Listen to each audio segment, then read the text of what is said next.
Iran യുദ്ധത്തെപ്പറ്റി കൂടുതലായി സംസാരിക്കണമെന്ന് Vincent Emmanuel തുടങ്ങിയ സുഹൃത്തുക്കൾ ആവശ്യപ്പെടാറുണ്ട്. പക്ഷേ നിർഭാഗ്യവശാൽ എന്താണ് സംസാരിക്കേണ്ടത് എന്നുള്ള ഒരു സന്ദേഹത്തിലാണ് ഞാൻ.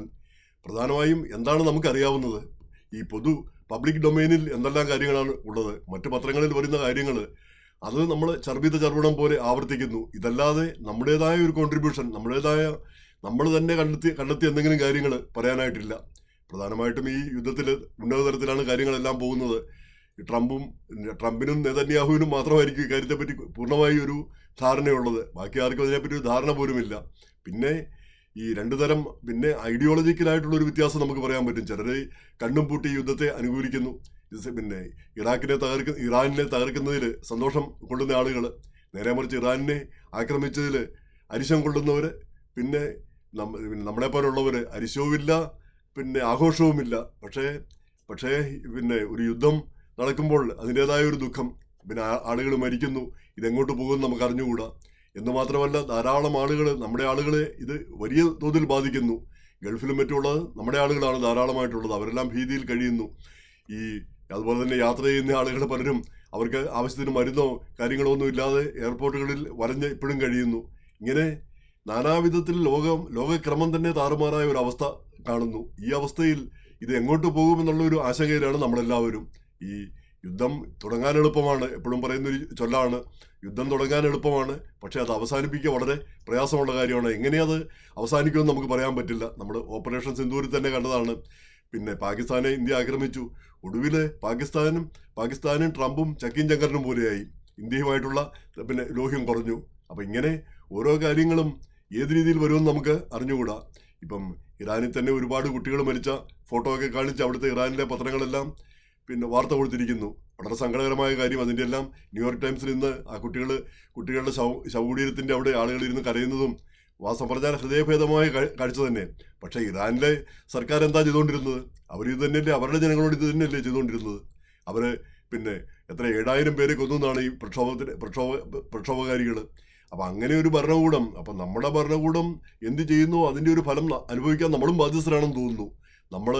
നമ്മൾ ഏത് ഭരണകൂടത്തെ തിരഞ്ഞെടുക്കുന്നു, അല്ലെങ്കിൽ ഏത് ഭരണകൂടത്തിന്റെ കീഴിലായിരിക്കുന്നു, അതിൻ്റെ ഒരു ഫലം നമുക്കും ഉണ്ടാകുന്നു. അപ്പോൾ ഇറാൻ ഭരണകൂടം, ഇങ്ങനെ ഒരു ഭീകര ഭരണകൂടം വന്നു. അപ്പോൾ അതിൻ്റെ ഒരു ഫലം ആ ജനങ്ങളും അനുഭവിക്കുന്ന ഒരു സ്ഥിതി വന്നു. ജനങ്ങൾ ഇഷ്ടപ്പെട്ടാലും ഇല്ലെങ്കിലും. ഇപ്പം ജനങ്ങൾ മുഴുവനും ഇഷ്ടപ്പെട്ടിട്ടല്ല ഇറാനിൽ ഈ ഭരണകൂടം ഉണ്ടായതെന്ന് നമുക്കറിയാം. പക്ഷേ ആ യുദ്ധത്തിൽ അന്ന് 79 ആ വിപ്ലവത്തിൽ ഒരു പറ്റം ആളുകൾ ആ വിപ്ലവം നയിച്ചു, അവർ വിജയിച്ചു. അപ്പോൾ അവരുടെ ഐഡിയോളജി അത് നടപ്പിലാക്കി. പിന്നെ ഈ റഷ്യയിൽ നമ്മൾ കണ്ടതാണ്, ഒരു വിഭാഗം ആളുകൾ അന്ന് ലെനിൻ പറഞ്ഞ ഒരു പ്രസിദ്ധമായ ഒരു വാക്യമുണ്ട്. ഒരു 100 പേര് അന്ന് മോസ്കോയിൽ അവിടെ ഉണ്ടായിരുന്നെങ്കിൽ, ഈ ഒരു 100 പേര് വിചാരിച്ചിരുന്നെങ്കിൽ ആ ഭരണം വരുന്നത് തടയാൻ കഴിയുമായിരുന്നു എന്ന് പറഞ്ഞാൽ അത്രയ്ക്ക് ആ ശുഷ്കമായിട്ടുള്ള ഒരു സംഖ്യയാണ് ആ തുടക്കത്തിലുണ്ടാവുക. പിന്നീടാണ് അതങ്ങ് ശക്തിപ്പെട്ടു പോവുക. അപ്പോൾ ഇറാനും അമിതമായിട്ട് അവരുടെ ആവശ്യമില്ലാത്ത ഐഡിയോളജിയിൽ death to America, death to Israel, ഇതല്ലാതെ അവന്മാർക്ക് വേറെ പറയാനൊന്നുമില്ലായിരുന്നു. ഇപ്പം എന്താ, ഡെത്ത്, പരമോന്നതൻ പോയി ഡെത്ത്, അവിടെ പോയി ആഘോഷിക്കുകയായിരിക്കും. അപ്പോൾ ഈ ഒരവസ്ഥ ഉണ്ടാക്കി കൊടുത്തു ആ ഒരു നാടിന്. ഇറാൻ പോലെ ഒരു മഹത്തായ ഒരു സംസ്കാരം, മഹത്തായ ഒരു ജനതയെ ഈ പരുവത്തിലാക്കി കൊടുത്തിട്ട് ഈ വർഗീയവാദികൾ, ഈ മതമൗലികവാദികൾ, അപ്പം അവർ തന്നെ അവരുടെ ഫേറ്റ് ഈ രീതിയിലാകുന്നതിന് വഴിവെച്ചു കൊടുത്തു. അപ്പം അതിന് പകരം സൗമനസ്യത്തോടുകൂടി, അല്ലെങ്കിൽ അവരുടെ രാജ്യത്തിൻ്റെ കാര്യം നോക്കുന്നതിന് പകരം അയൽ രാജ്യങ്ങളെ ആക്രമിക്കുന്നതിനും, അല്ലെ അവിടെ അങ്ങോട്ട് മിസൈൽ അയക്കുന്നതിനും, അങ്ങോട്ട് ഈ അണവായുധങ്ങൾ ഉണ്ടാക്കുന്നതിനും ഇക്കാര്യത്തെ പറ്റിയൊക്കെയാണ് അവർ ശ്രദ്ധിച്ചുകൊണ്ടിരുന്നത്. അല്ലാതെ ആ രാജ്യം നന്നാക്കുന്നതിനോ അതിനെ മെച്ചപ്പെടുത്തുന്നതിനോ അതിലെ ജനങ്ങളുടെ സന്തോഷമൊന്നും അല്ല അവർ നോക്കിക്കൊണ്ടിരുന്നത്. അപ്പോൾ ആ പഴയ കാലത്തെ ആ വൈരാഗ്യങ്ങളും ആ പഴയകാല ചിന്തകളും ഇതെല്ലാം മറക്കേണ്ട ഒരു കാലമായില്ലേ നമ്മൾ. ഈ പഴയകാലം ഈ കിതാബുകളിലൊക്കെ പലതും പറഞ്ഞിട്ടുണ്ടാവും. എന്താ, ക്രിസ്ത്യാനിയും യഹൂദനും ഇല്ലാത്ത നാടായിരിക്കണം അറേബ്യെന്നോ അങ്ങനെയൊക്കെ ഉണ്ട്. എന്നാലേ വിധി ദിവസം വരുള്ളൂ എന്നോ അങ്ങനെയൊക്കെ ഉള്ള വാചകങ്ങളുണ്ടെന്നാണ് പറയുന്നത്. എനിക്കറിഞ്ഞുകൂടാ. എങ്ങനെയായാലും ഇങ്ങനെ കിതാബുകളിൽ അപ്പം അതിനെപ്പറ്റി നമ്മുടെ ഈ മലയാളിയുടെ കമൻറ്റ് കോളം വായിച്ചാൽ മതി. റജീസ് നെടുങ്കാലപ്പള്ളിയെ പറ്റി പോലെയുള്ളവർ പറയുന്നത് ക്രിസ്ത്യാനികൾ ചെയ്തിട്ടുള്ള ക്രൂരത വെച്ച് നോക്കുമ്പോൾ മുസ്ലിങ്ങൾ ചെയ്തിട്ടുള്ള ഒന്നുമല്ല. പക്ഷേ ഒന്ന് സംഭവിച്ചു, ക്രിസ്ത്യാനികൾ ഈ 400-500 വർഷമായിട്ട് അവർക്ക് മാറിക്കളഞ്ഞു, ഒരുപാട് മാറിക്കളഞ്ഞു. അപ്പം ആ മാറ്റത്തിനനുസരിച്ച് ലോകക്രമത്തിന് അനുസരിച്ച് അവർ മാറിക്കളഞ്ഞു, അവരുടെ ചിന്താഗതിയും അവരുടെ ആശയങ്ങളും. അപ്പം ആ ഒരു മാറ്റം ഇസ്ലാമിൽ ഉണ്ടാകുന്നില്ല. ഇസ്ലാമിൽ കിതാബിൽ നമ്മൾ പലതും പറഞ്ഞിട്ടുണ്ട്. പക്ഷെ നിത്യജീവിതത്തിൽ നമുക്കത് പ്രായോഗികമാക്കാൻ ആകുമോ? നമ്മുടെ നമ്മുടെ ചിന്തയ്ക്ക് നമ്മുടെ ചിന്തയ്ക്ക് ചേരുന്നതാണോ ആ ആശയങ്ങൾ എന്നുകൂടി ഒന്ന് പരിശോധിക്കേണ്ടതല്ലേ? ഓരോ ആശയങ്ങളും പറയുമ്പോൾ അത് ശരിയാണോ അത് തെറ്റാണോ എന്ന് നമ്മൾ ചിന്തിക്കേണ്ടതല്ലേ? അപ്പോൾ ഈ ആശയത്തിൻ്റെ ഒക്കെ പേരിൽ നമ്മൾ വൈരാഗ്യത്തോടെ തന്നെ ആയുഷ്കാലം മുഴുവൻ ലോകാവസാനം വരെ അങ്ങനെ തുടരാമെന്ന് ചിന്തിച്ചാൽ അതും ഖേദകരമായൊരു കാര്യമാണ്. എന്തായാലും ഈ യുദ്ധം എണ്ണവില കൂടി. എണ്ണവില എത്ര $114 വരെയൊക്കെ ആയിരുന്നു, ബാരലിനായെന്ന് പറഞ്ഞു.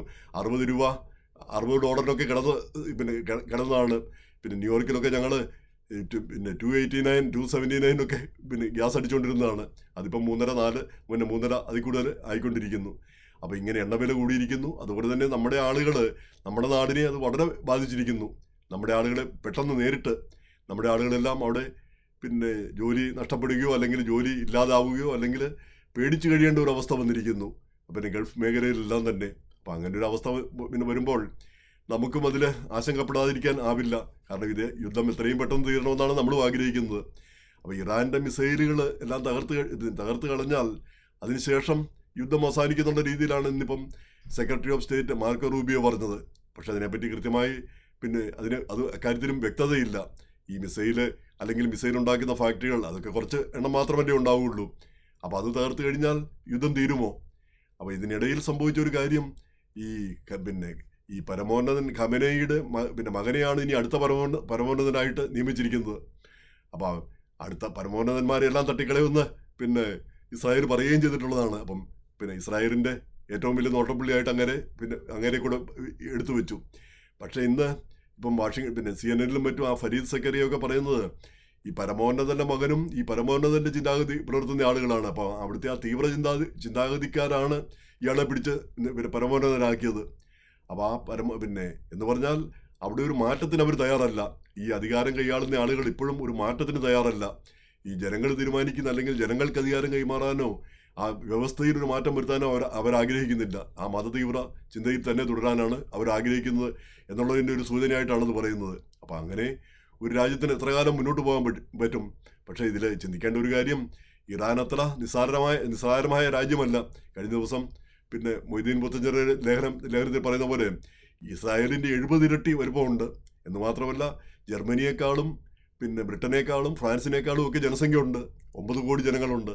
അപ്പോൾ അമേരിക്ക അല്ല ഇന്തോനേഷ്യ അങ്ങനെയുള്ള കുറച്ച് രാജ്യങ്ങൾ കഴിഞ്ഞാൽ അടുത്ത കാര്യപ്പെട്ട ജനസംഖ്യയുള്ള രാജ്യമാണ്. അപ്പോൾ അവർ നിഷ്പ്രയാസം അവരെ അടിച്ചമർത്താൻ പറ്റുമായിരിക്കും തൽക്കാലത്തേക്ക്. പക്ഷെ അതുകൊണ്ട് സ്ഥിരമായി അവരെ അടിച്ചമർത്തുക എന്നുള്ളത് നടക്കുന്ന കാര്യമല്ല. അപ്പോൾ അത് ജനങ്ങൾക്കിടയിലൊരു മനംമാറ്റം, ജനങ്ങൾക്കിടയിലേക്ക് അധികാരം വരണം. അവരുടെ കാര്യങ്ങൾ നോക്കുന്ന ആ ജനാധിപത്യത്തിലേക്ക് വരുന്ന ഒരു കാലം, അതാണ് നമ്മളൊക്കെ ആഗ്രഹിക്കുന്നത്. അപ്പോൾ ആ യുദ്ധം എങ്ങനെയും തീരണം. ഇറാൻ ഒരു ആധുനിക രാഷ്ട്രമായി മാറണം. ഒരു മതരാഷ്ട്രമായിട്ടുള്ള ആ പരിപാടി അങ്ങ് നിൽക്കണം. മുള്ളാമാർ നമ്മുടെ മദ്രസയിലൊക്കെ പോയി ഖുറാനൊക്കെ ഓതിക്കൊണ്ടിരിക്കണം. ബാക്കി ഈ ഭരണകാര്യങ്ങളൊക്കെ ജനങ്ങൾ തന്നെ തീരുമാനിക്കണം. അങ്ങനെയുള്ളൊരു സംവിധാനം വരണം. ഇനി എത്ര കാലം കാത്തിരിക്കേണ്ടി വരും, എത്ര പേര് ഇനി മരിക്കേണ്ടി വരും എന്നാണ് നമ്മളെ ആശങ്കപ്പെടുത്തുന്നത്. എത്ര പേര് ദുരിതങ്ങളും ദുഃഖങ്ങളും അനുഭവിക്കേണ്ടി വരും. അപ്പോൾ ആ ദുഃഖങ്ങളും ദുരിതങ്ങളും ഒക്കെ കാണാനായിട്ട് നമ്മൾ ആഗ്രഹിക്കുന്നില്ല. ഗാസായിൽ ആളുകൾ മരിച്ചു വീണത് നമ്മൾ കണ്ടതാണ്. കുഞ്ഞുങ്ങളും ഒക്കെ മരിച്ചുകൊണ്ടിരിക്കുന്നത്. അതൊരാശയത്തിൻ്റെ പേരിൽ ആളുകൾ അത് അവഗണിച്ച് കളഞ്ഞു. ഒരു വിഭാഗം ആളുകൾ, ഒരു വിഭാഗം അതിൻ്റെ പേരിൽ കരയുകയും ചെയ്തു. അപ്പോൾ അങ്ങനെ ഇങ്ങനെയുള്ള മരണവും ഇങ്ങനെയുള്ള ദുഃഖവും വീണ്ടും വീണ്ടും ആവർത്തിക്കുന്നത് കാണാൻ ഒരു സുഖവുമുള്ള ഒരു കാര്യവുമല്ല. എങ്ങനെയും ഈ പ്രശ്നം തീർക്കണം. അക്കാര്യത്തിലാണ് ഇനി അമേരിക്ക ഒരു സൗമനസ്യം കാട്ടേണ്ടതും ആ രാജ്യതന്ത്രജ്ഞത നയതന്ത്രജ്ഞത കാട്ടേണ്ടതും എന്ന് തോന്നുന്നു.